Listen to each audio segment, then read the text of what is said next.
Journalist Allison Gilbert, thank you for being with us. My pleasure, thank you. You were an investigative producer for WNBC, the local affiliate of the network, on the day, and you reported from your hospital bed.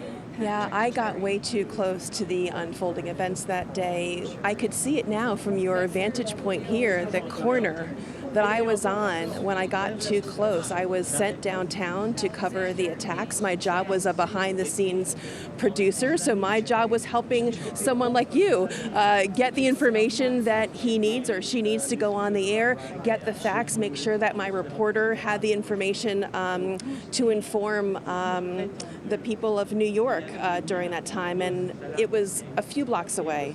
And so when the second tower started to come down, that's when I ran for my life, and eventually, as you said, ended up in the hospital. Tubes were put down my throat to help me breathe, and eventually when those came out, I did report live to the people of New York. That hospital 50 blocks away, just to give you an idea of just how big the task was. Yeah, but I must admit, I am not an intrepid war correspondent. I was scared.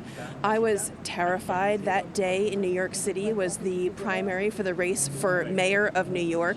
I was not even wearing the shoes of a war correspondent. I wore slip-on shoes like many women can relate to. So I was running barefoot. My feet were lacerated by the time I got to the hospital room, and I was terrified. I wanted to get on that ambulance. I wanted to go to the hospital. I needed to get out of downtown New York City. This was not my place where I felt comfortable. The bravery came later when I was in relative safety in my hospital bed when I was reporting live, and then made sense of it in the 20 years since, writing books about it, writing articles, and now writing and producing a documentary about the experience. Yeah, and you wrote a book called Covering Catastrophe. You talk about making sense of it. How does that happen?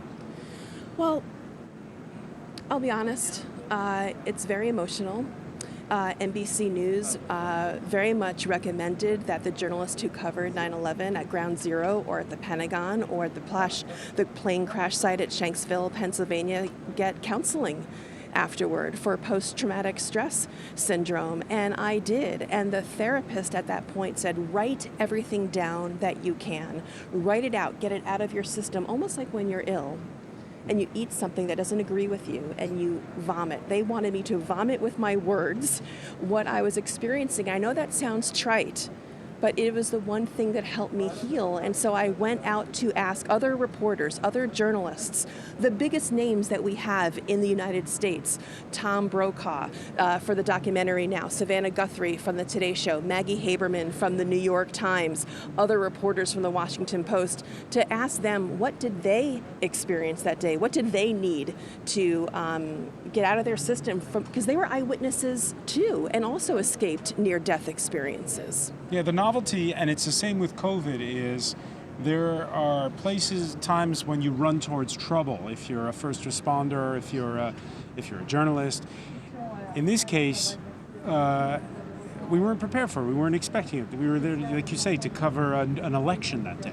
There was an election. There was also Fashion Week in New York City. There was 7th on 6, which is a big fashion show. All the greatest designers, including those from France, were there. And so we were distracted for all the normal news reasons that we were. But unlike other news stories, this one, New York-based reporters and those at the Pentagon couldn't extricate themselves from. We were worried about our children. We were worried about our husbands and wives. We didn't know where they were either. And so you were balancing the need to report, tell the news, and also care for your family and wonder where they were and if they were safe. We just heard, just before you were on, from Fatima Rahman, the Afghan activist, wondering aloud if the United States has learned the lessons of those 20 years, if the United States understands the rest of the world better. I can answer that question through a unique prism, which is what journalists have learned about reporting the news that day.